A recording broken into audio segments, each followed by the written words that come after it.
Hello guys, in this video I am going to show you how to manage the access of your slides on the Google Slides application.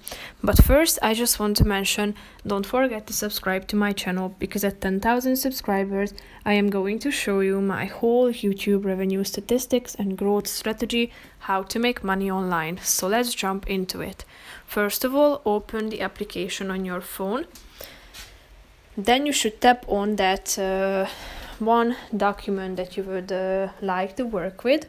All you have to do is tapping on the three dots icon next to your chosen document's title.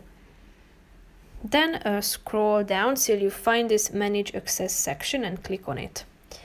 Now, as you can see in the General Access section, it is now restricted, so only those people who has the link or have the link can access this document. So tap on it, and now you can select the other options saying anyone with the link can have access to it.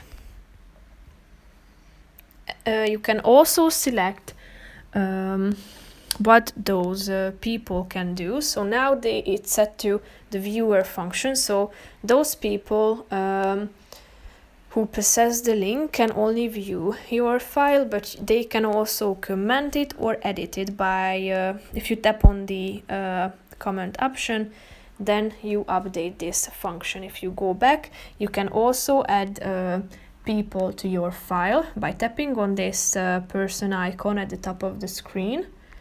You can type in the name of that person or people or groups that you would like to add to this file. So that's pretty much it for this video. I hope you found it helpful. If you did, consider subscribing, and see you in the next video. Bye bye.